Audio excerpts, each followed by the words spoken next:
It occurs to me a lot that probably half of my brain is full of song lyrics from the 1980s. If you grew up in a certain era, maybe yours is full too, and sometimes I wish I could remove them and fill them with like more useful things. But it is, and I was thinking about a song that came out when I was a kid, and I'm gonna guess that all of you know this song, or at least have heard of it. I had it on, I think, a 45. Remember those? Yeah, I have a record player, all those things. And the 45s were super cool. It wasn't quite the time for tapes yet. And CDs were down the road. But I had the 45, and I don't know why, because the song was everywhere. Everyone was singing it, it was on TV, it was on MTV. The song, of course, was We Are the World. I mean, everybody knows that song, right? It was like in the air in the 1980s. We Are the World, it was Michael Jackson and Lionel Richie and basically every pop star ever, and country stars too. Willie Nelson has a nice little part in there. You know, any star that you could think of that sang was in this big choir that sang We Are the World. And I remember as a kid, I remember watching it, and like really, you would just pick out all these people who I had heard of, and we had the records too, and it was such a phenomenon. And I remember learning the word famine from We Are the World. Because there was a famine in Ethiopia, which is, of course, why We Are the World happened. And, you know, when you're a kid, you hear all these words and you're not really sure what they mean, but We Are the World taught me the word famine. And I've always associated with We Are the World and kids that were starving. Because remember all those images all over the news? That's what We Are the World was all about. Now, of course, there was a backlash where people saying, no, it was just all about the stars' egos, and they just wanted to, you know, look like they were doing good and all of those things. But there were some really cool things that happened because of We Are the World. So I want to just share with you this little snippet in someone else's own words. He says, "I won't ever forget Michael Jackson, because his contribution to the song, We Are the World, had a very significant effect on my life. I am 50 now, but 25 years ago, I was living in Addis Ababa, Ethiopia, which at that time was suffering from a long drought and a famine. It was a terrible situation. Lots of people became sick, and many more died. Around 1 million people in all were killed by the famine." Let me say that again. Around 1 million people in all were killed by the famine. In 1984, he continues, Michael Jackson, along with a number of other leading musicians, made the song We Are the World to raise money for Africa. We received a lot of aid from the world, and I was one of those who directly benefited from it. The wheat flour that was distributed to the famine victims was different than the usual cereal we bought at the market. We baked a special bread from it. The local people named the bread after the great artist, and it became known as Michael bread. When you have been through such hard times, you never forget events like this. The bread was soft and delicious, he says. If you speak to anyone who lived in Addis Ababa at that time, they will all know what Michael bread is, and I know I will remember it for the rest of my life.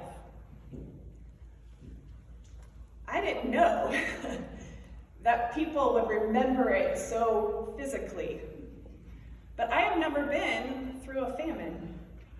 Probably most of you haven't either.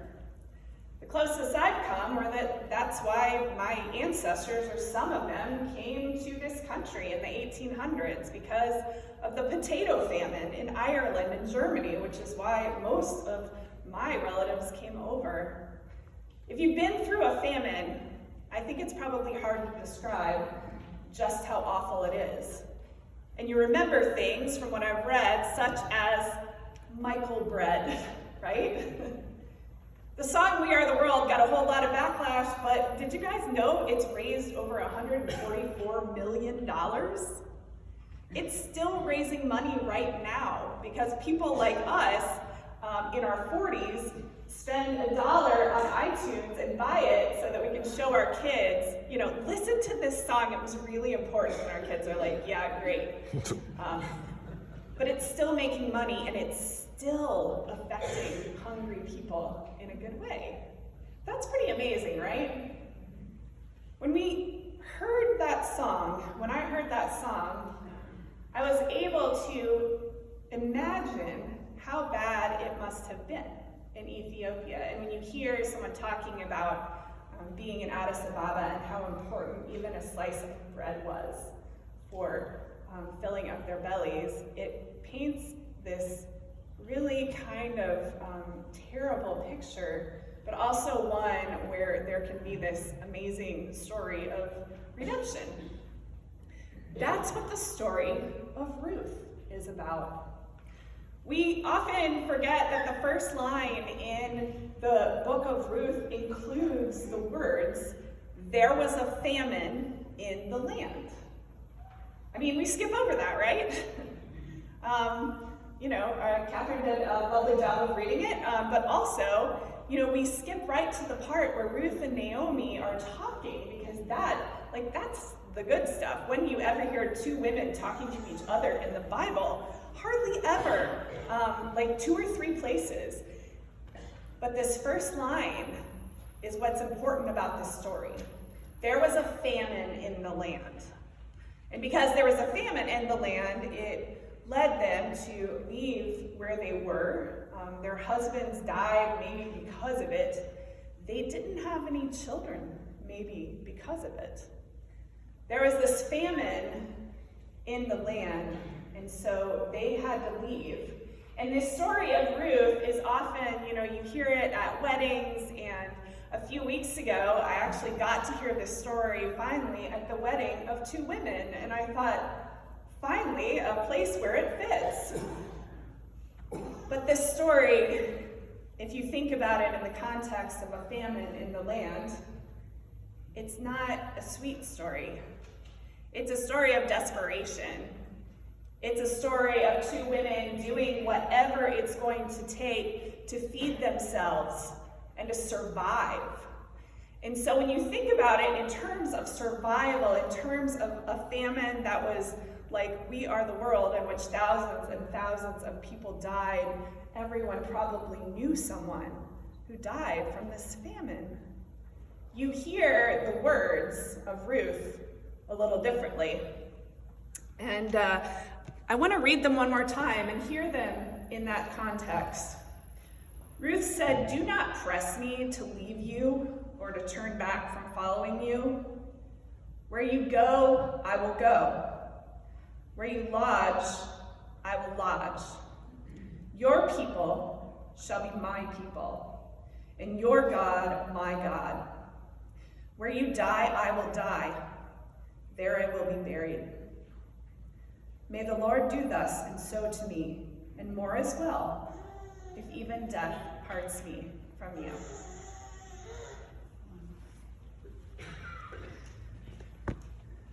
When we hear this story in the context of a famine, it sounds a little different, right? It's the desperation of seeking food for yourself and your family. It's Samaritas Sunday, and so that's what we're talking about, because in Michigan, there are people that come here seeking to feed themselves and their families, and they are every bit as desperate as Ruth and Naomi. We're wearing our different stoles today because these stoles come from Central America. There's a famine right now in Venezuela. There's a famine in South Sudan. There's a famine in Somalia. And it's no coincidence that many people coming here are from those countries where there was a famine in the land, just like the book of Ruth. One of the reasons why I love Samaritas is because I called them and I said, we're going to have Samaritas Sunday. What can we do? I feel desperate sometimes, don't you? About how can we possibly help? The needs are too great. We're not rock stars. We can't record another We Are. I mean, maybe we can. I don't know, guys. It's a thought. But they said there's two things that you can do right now to help unaccompanied kids that are coming from countries where there are famines in the land, just like Ruth. And the one thing is, if you have room in your house, they're looking for homes, foster homes for kids, usually teenagers, for a month to 45 days because they want to reunite kids with their family. That's always their goal, is family reunification. The other thing, and I was thinking about this last night and today, one of the first things we did when we got to Michigan, what do you think it was? Buy a coat, yes, thank you, Eric, with the winner. If I had candy, I would throw it to you, but I don't. I'll have to remember that. Yeah, buy a coat, right? We came up here from Georgia and we bought our coats on clearance in August. Highly recommend, the warmest coats we could possibly find. These kids are coming from countries where they have no concept of Michigan weather. They all need winter coats. And so Samaritas is asking for $50 to buy these kids a winter coat, to buy them a suitcase, because most of them come either with nothing or with a garbage bag, if they come with anything. Things that we think of as absolute necessities: a warm winter coat, a suitcase to live in Michigan to start their new life. That gives me a little bit of hope that there's something we can do. But there's more than that. Because the hospitality and generosity that we have as people of faith from God, the riches that we have, we can go above and beyond that kind of small hospitality. We can share God's love with people who have been through a famine in this day and age. If you heard We Are the World and you thought, what can I do? Or you hear the story of Ruth and Naomi and you think, what can I do in the face of all that pain? Here are two small things. And sometimes that can make a huge difference. We're reflecting the hospitality shown to us by God back to children in need.